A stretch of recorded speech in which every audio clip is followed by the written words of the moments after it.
and I'll express the need to be honest. You know, tell it like it is. Express your opinion. You know, be respectful to other people. Don't constantly look for the drama in life, as so many people do. You know, don't become belligerent when you don't get your way. All of those different types of characteristics is what really makes a leader, but in some way also a servant leader. You can be a leader and still be humble. And to reflect that, and what you will find is you will develop a lot of trust in a lot of people.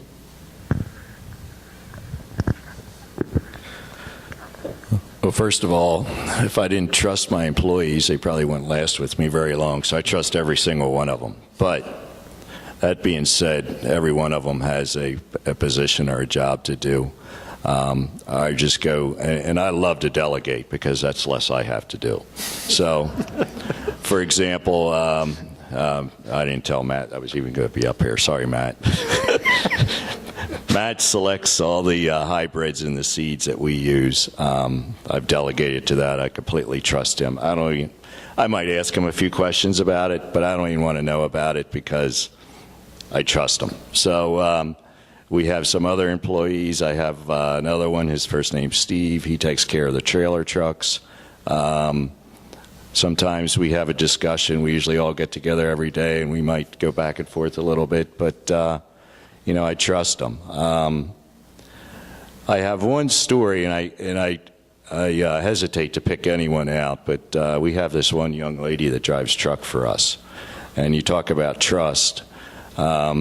She came to us. She got laid off on her job, and she asked if we could use her, and it was during harvest, and she wanted to get her CDL, and she wasn't very big. I was a little concerned, to be honest with you.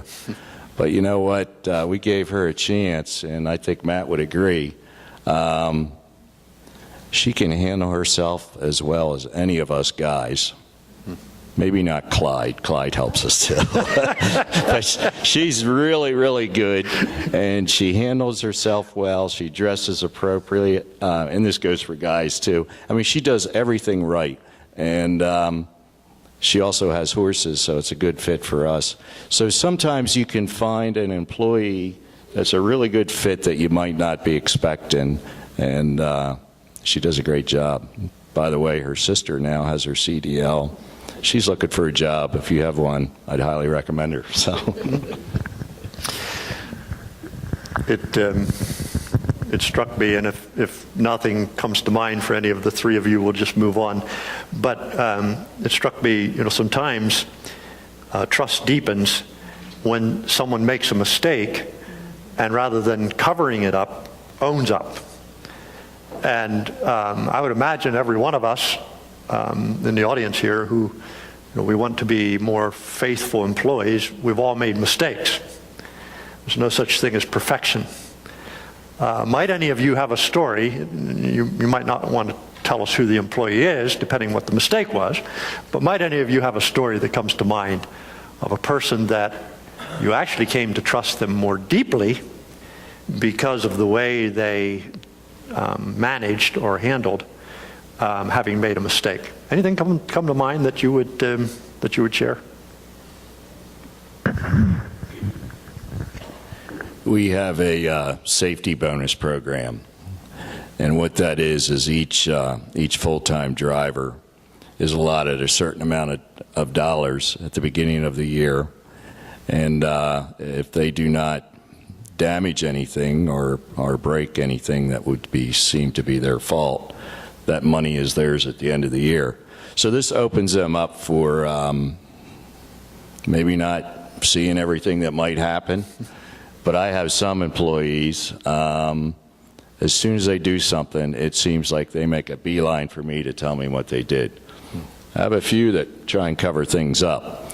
So, and I'm not complaining, I'm just saying this is the way we are, it's human nature. And Sometimes, maybe down the road, I don't know when that will be, I might want to send somebody to buy a piece of equipment or something like that. I might send the guy that makes sure he tells me as soon as it happens to, to do that. It builds trust. Yeah, it's fairly much the same kind of instance that Bill was talking about.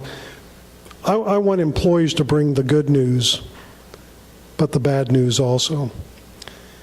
And if I, as an employer, if I get spun up every time somebody brings me bad news, I'll never hear it. So early detection, wrong decision, architecturally, financially, whatever the situation is, when they do come with the bad news, then I'll ask them, so how do we rectify this? What do you recommend? How do we make that course change? Because I know in my career, I've made wrong decisions, but the key thing I always tell employees, the worst thing you can do is not make a decision. As long as you make a decision, things are moving in some direction. And if it's wrong, we know it's wrong, we can back off of it, and then we can make that course correction. So let's shift to the third area of focus that I invited you to give some thought to, and congregation. Again, if you look at your Titus text, the end of verse 10 says that we're to be these kind of employees.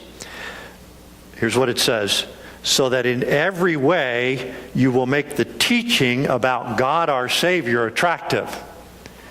In other words, there's an assumption by Paul here that the kind of employees we are creates witness, good or bad. And so we want to be the kind of employees where work is a place that people catch on that we're believers, and the way we work makes Jesus more attractive. It's basically Paul's words. So, just to look at your fellow members and any words that you would want to share as to how being employees can indeed make the work environment a witness, even while being sensitive about the cultural expectations in a secular context that you can't be a direct witness.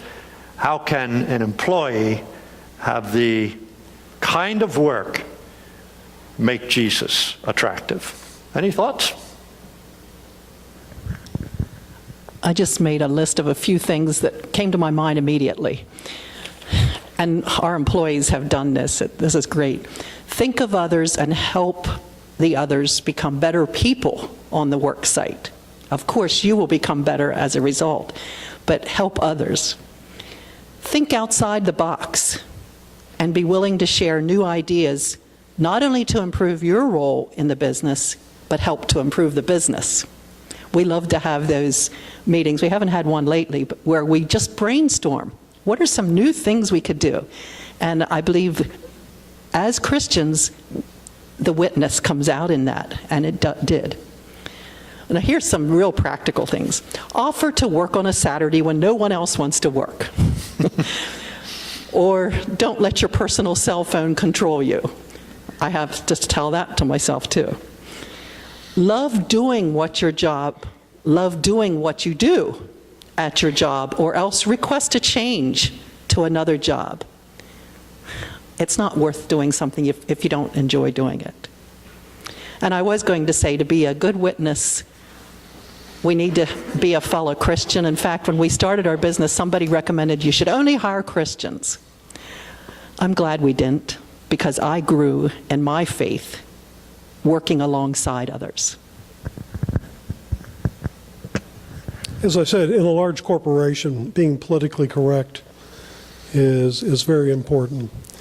And whether I see a Muslim and Salam Alaikum, or Happy Hanukkah, or Merry Christmas, it doesn't matter how I relate to individuals. But I know who is Jewish. I know who is Muslim. I know who the atheists are. And I will tell you, the employees know